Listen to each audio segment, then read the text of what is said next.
Welcome back. We are sitting down with S. Naren of ICICI Pru AMC. You heard the top-down view. His, of course, view is that mega caps are to be preferred. Small caps and mid caps, the run has been fantastic and you should expect moderate returns going forward.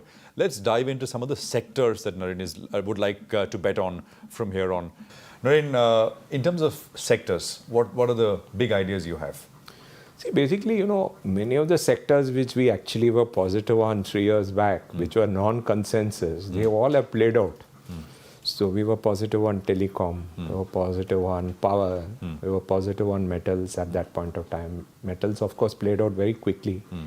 And those sectors have played out. So now we are actually struggling, which is the next set of sectors to play out at this point of time. Auto, for example. Auto has played out. Played out. All those have played out. So now we are struggling actually, which is the next set of sectors which actually will play out. That is why when we did whatever work we could do, what we realized was it is on capitalizations that it was clearer. So if you look at any sector, you take even a sector like banking and financial services, the top banks haven't done well. Whereas the bottom small banks, many of them small financial services companies, they've done extremely well. And if you take IT, the top IT companies have done badly. The small IT companies have done extremely well. So what we realized over a period of time at this point of time is that it is the mega caps in each sector which has done extremely badly compared to the smaller companies in the same sector. Which have done well. So this is what we realized. If you look sectorally, there were sectors which we used to be very negative on, like FMCG, for example. Those sectors have done extremely badly at this point of time. That no longer it makes sense for us to be so negative on these sectors. But the irony in these sectors is these valuations have not corrected. It is only that the other sector valuations have gone up substantially. So maybe on a relative basis, this sector has become cheaper, but not on an absolute basis. Absolutely. See, what we find is some of the conglomerate mega caps, they've all become much cheaper because they've underperformed significantly in the last 3 years. So it has become much more of a relative game to say this is better than an absolute game, because when you have had such a whipsaw big move in the last 3 years, and this is what we used to tell 3 years back, that there were so many cheap sectors at that point of time, and with lot of potential to put money. But those sectors, everything has played out. And that's why when I tell people that in the last 6 months we have told, even before this big move, that today the long-term return story is more moderate. People say, no, it can't be moderate. After all, we have seen very big returns. But we tell them 10 years, you've had more than 20% return in small and mid-cap index. And you know what we've seen from the real estate story of 2002 to 2013, when you have this more than 20% return in more than a decade CAGR, actually people tend to think that it will go on forever.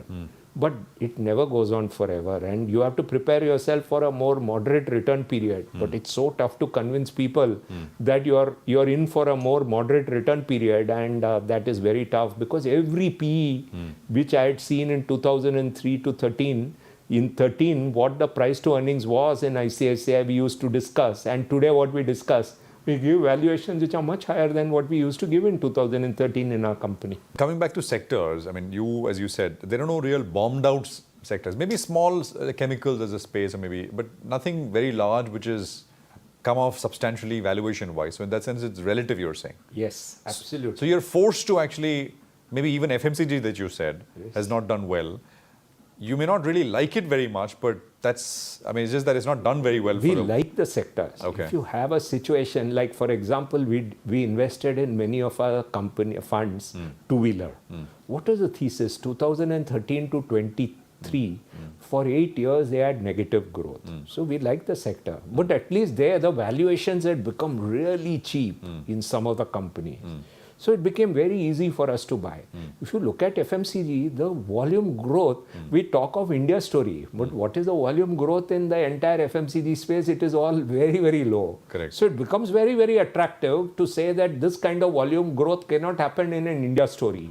But the fact is that while the volume growth is very low, the valuations are not They've as not low. corrected. They still remain high, but Yeah, but the volume growth can't remain like this. Then there is no India story. Correct. If in every FMCG sector you're going to have 2% volume growth. correct.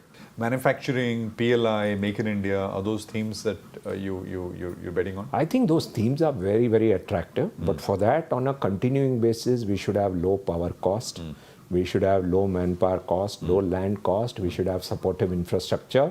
All these things have to play out. But in manufacturing, there, if you look at the EMS space, many of them are trading at 100 P. So with the value contrarian mindset that some of us in our team have, we find it very difficult to bet on such themes, and that's the challenge that we have.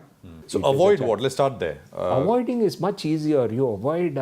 You have to be careful in small cap investing. You have to be careful in derivative investing. You have to be careful Global in facing mid-cap sectors is investing. something you were saying? Yeah, you have to be careful in global facing sectors. You have to give lower valuations.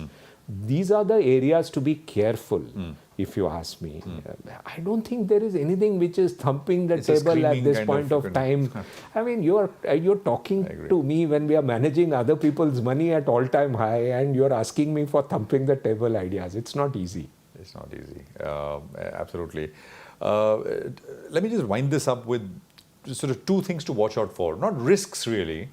I think one, you believe that, say, IT salaries are very important to track.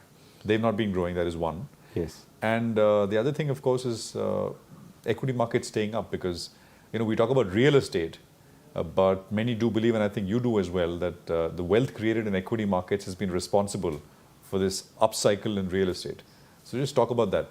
So yeah, I think we have to recognize that what's happened in the last 3 years after COVID is equity has become a very, very big asset class for domestic investors. So if you look at it, people are less investing in other areas of financial savings. If you look at the net investment of net savings, net financial savings, which is happening of people, it is much lower than before. People are leveraging much, much more.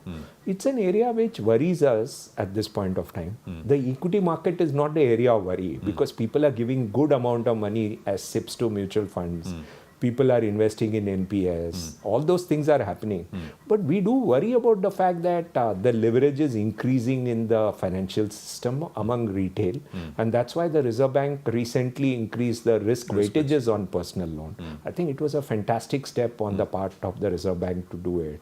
So I believe that, that is an area of worry. Is it a stock market worry? It is not a stock market worry. But we are believers that as long as everything is stable, like a macro, you manage to ensure that personal leverage is under control. Corporate leverage is in just great shape. If you look at the entire corporate sector at this point of time, it is not like 2010 to Absolutely. 20. If you look at real estate builders, they are in great shape. So all those problems of 2010 to 20, either with corporates or with real estate, doesn't exist. So the only area of worry right now is that we are hoping that retail is not leveraged. It's unlike 2010 to 20 where we never worried about retail leverage. And that's why the Reserve Bank has rightly taken all these steps at this point of time, and that's an area of worry. Is it a direct stock market worry? No. It is an indirect stock market worry. Naren, we'll leave it there. Thank you so much for sitting down with us here at CNBC TV 18. Thank you very much Thank for you. your time. Wish everyone a happy 2024. Thank you. CNBC TV 18, embarking on a quarter century of excellence.